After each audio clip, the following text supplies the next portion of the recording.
A paz e a graça da parte de Deus e de nosso Salvador Jesus Cristo esteja em todos vós.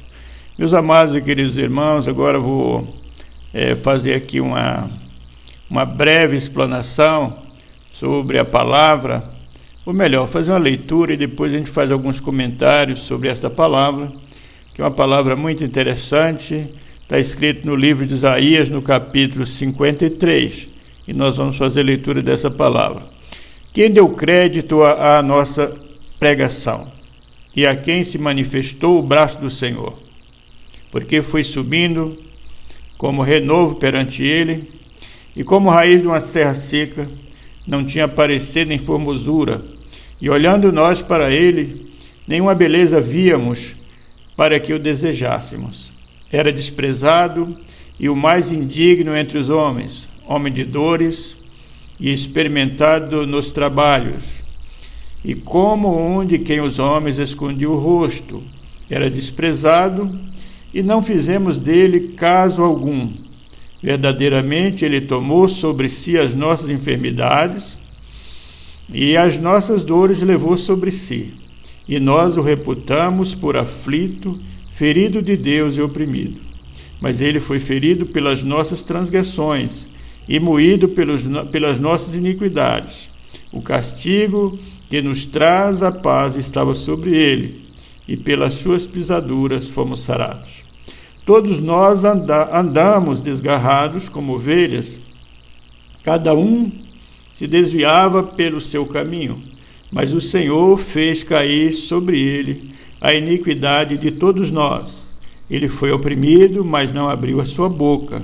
Como um cordeiro foi levado ao matadouro, e como ovelha muda perante os seus tosqueadores.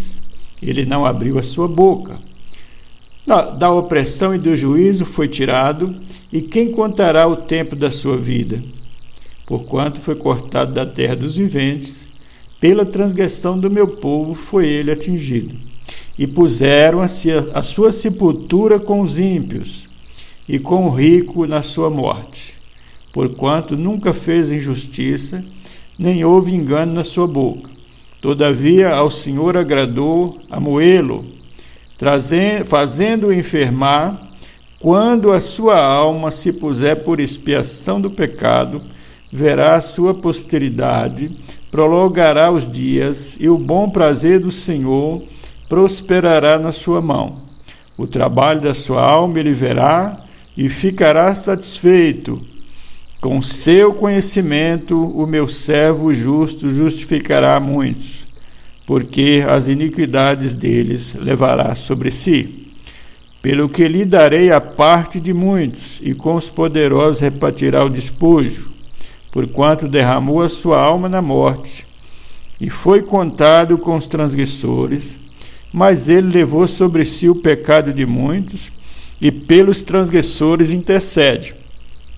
Então, meus amados irmãos, aqui está falando de Jesus Cristo. Então, o Senhor Jesus Cristo, como está retrato aqui o profeta Isaías, dá um retrato falado, né? Se a gente fosse fazer aqui um retrato, a partir dessa palavra que o profeta Isaías fala, que ele era mais um homem desprezado, indigno, homem de dores, não tinha aparência, não tinha formosura, então não tinha atrativos, né? Digamos assim, aparência, atrativo na sua aparência, e para que os homens pudessem achá-lo aprazível. É uma pessoa de boa aparência, uma pessoa...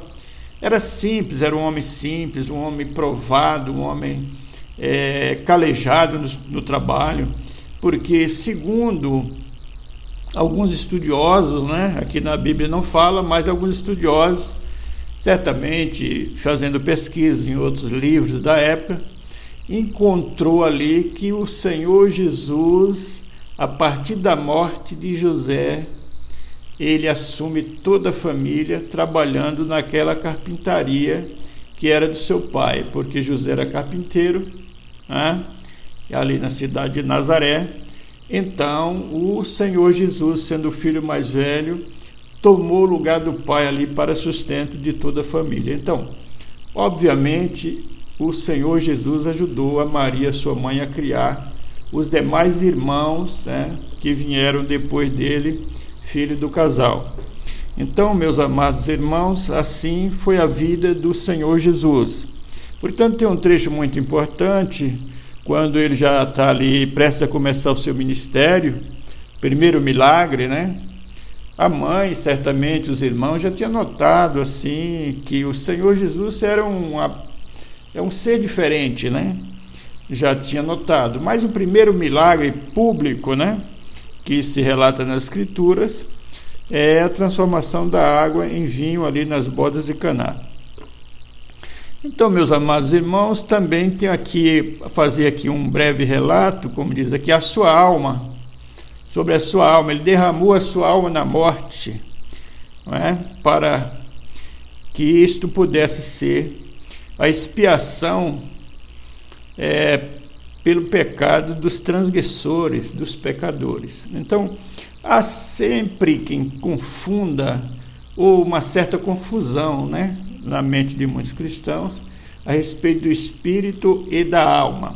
Então, por essa palavra aqui, dá para nós ter assim, uma noção bem clara de que a alma é o sangue. Então, Cristo derramou a sua alma na morte para a remissão dos nossos pecados. Ou seja, ele derramou o seu sangue no duro madeiro da cruz para a remissão dos pecados. Na lei, no sacrifício anual que se fazia, então levava animais limpos e puros para que fosse feito ali o sacrifício, a expiação pelo pecado do povo. Cada um levava de acordo com a sua posteridade, né, para fazer expiação pelo pecado de si próprio e da sua família, de um modo geral da sua família. Então levava cordeiros, né, levavam pombos, levavam animais limpos, segundo a lei de Moisés. Mas vindo Cristo, então ele assumiu este papel. A partir dali é um sacrifício para toda a humanidade, para todo aquele que crê. Por isso que a palavra diz que Jesus Cristo é justiça para todo aquele que crê. Então vamos aqui deixar bem claro, segundo esta palavra, a alma é o sangue. Então Jesus derramou a sua alma, que significa o seu sangue.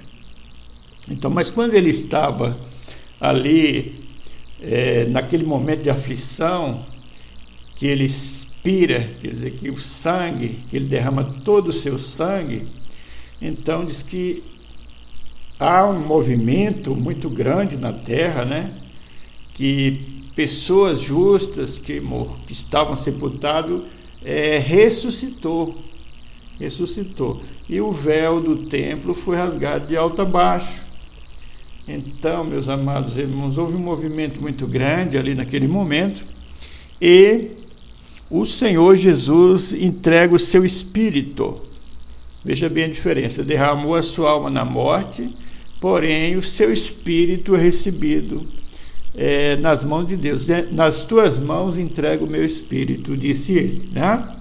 Então, meus amados irmãos, a partir daí o corpo foi entregue aos homens, sepultado naquele túmulo que estava preparado para José de Arimateia, que era um senador, e após o terceiro dia ele ressuscita, e é o que agora ressuscitado fica 40 dias falando, conversando, dando instruções aos seus discípulos até a sua ascensão ao céu, segundo as Escrituras. É o que nós cremos, que ele um dia voltará, como tem dito ali naquele momento os anjos de Deus que estavam ali assistindo, ali entre os discípulos, né? Falou com os discípulos, então, com as seguintes palavras: assim como não fiqueis olhando tanto para os céus, porque este que sobe agora, um dia vocês verão descer também. Então, esta é a nossa esperança e é isso que nós vamos aguardar, sempre nos preparando para esse grande e glorioso dia da manifestação do Filho de Deus para buscar a sua igreja gloriosa, para habitar sempre com Ele. Que a paz e a graça de nosso Salvador Jesus Cristo estejam em todos nós.